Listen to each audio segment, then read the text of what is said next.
Hello, everyone, and welcome to another Native Peoples of the World Saturdays here in November.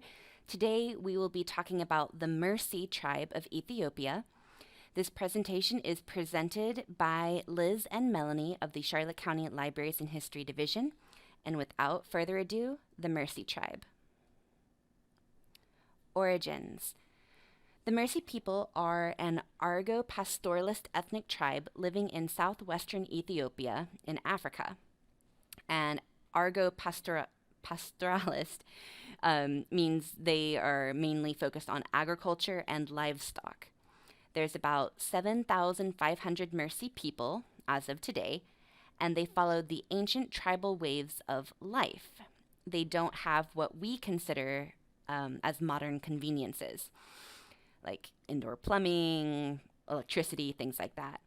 They herd cattle and grow crops along the banks of the Omo River, and they move twice a year between the winter and summer months. Again, they are a pastoral and nomadic community, so they move with the river and the seasons and where they can grow their crops. The Mursi and their neighbors became part of the Ethiopian state in the late 19th century, when Emperor Menelik II established control over the southwestern lowlands bordering Kenya and Sudan. The Mursi, as we know them today, are the product of a large-scale migratory movement of cattle herding peoples in the general direction of the Ethiopian highlands. And there's a picture of them on the right. Pay attention to their ornamentation and the lip plates. We'll be discussing those shortly. Their culture. So the men undergo several stages of training in order to become responsible members of their tribe. They have different age grades or levels of life experience. So, for example, we have when you turn 10, you're double digits. You turn 16, you have more responsibilities.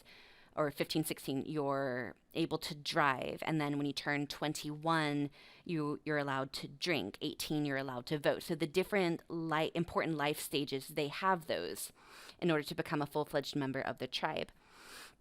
They also have ceremonial dueling with a wooden pole called a donga. And they do practice scarification. So they create cuts in their skin, and as they scar, they turn them into patterns and different designs, and it shows how proficient you are in battle. Women are expected to be proficient in the household duties to take care of their family.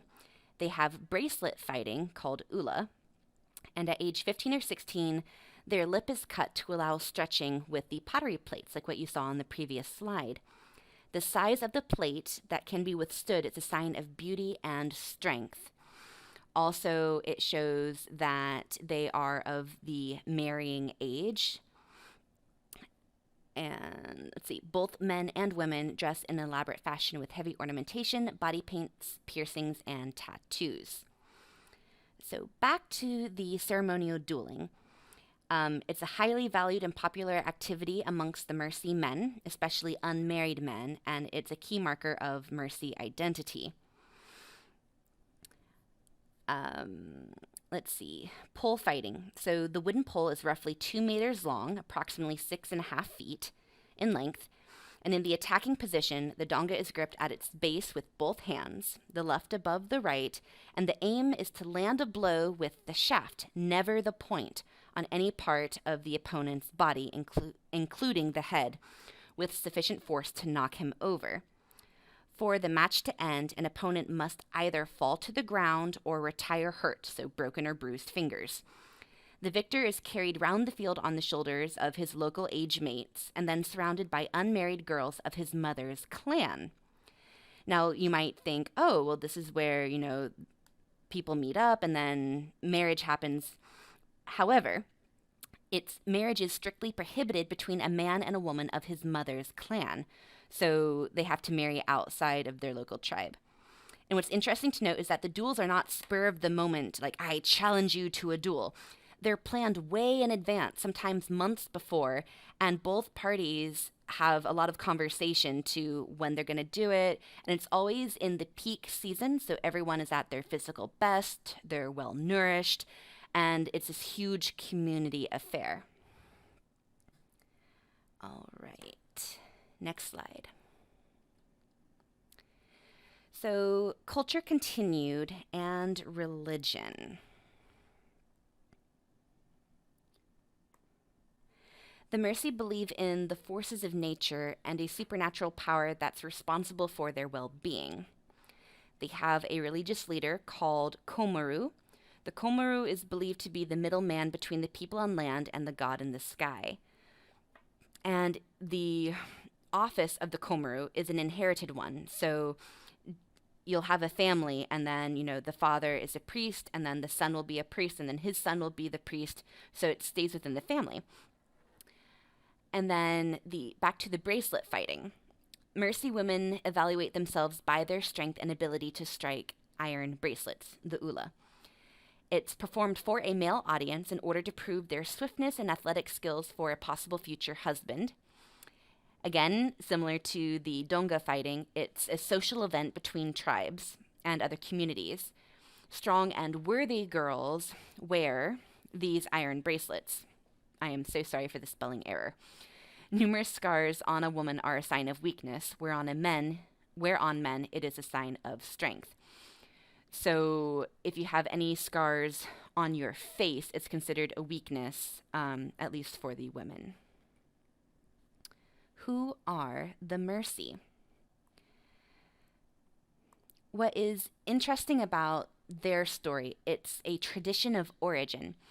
And whereas some origin stories, it seeks to explain something, for the Mursi, the purpose of the origin story, or the tradition of an origin story, is to show that the event was meant to be, not to explain how a group came to be. So it's, why this came to occur. And it happened about 200 years ago. So the gist of the story is, 2 bulls started to go missing every day when the rest of the cattle were taken to drink at Shara, which is a river, only to reappear later in the day. 1 bull belonged to one clan, and the other bull belonged to another. And so the heads of the clans were like, well, this is my bull, and this is mine. Where are they going to drink water? Because they're perfectly healthy. The question was posed again, where are the bulls disappearing to?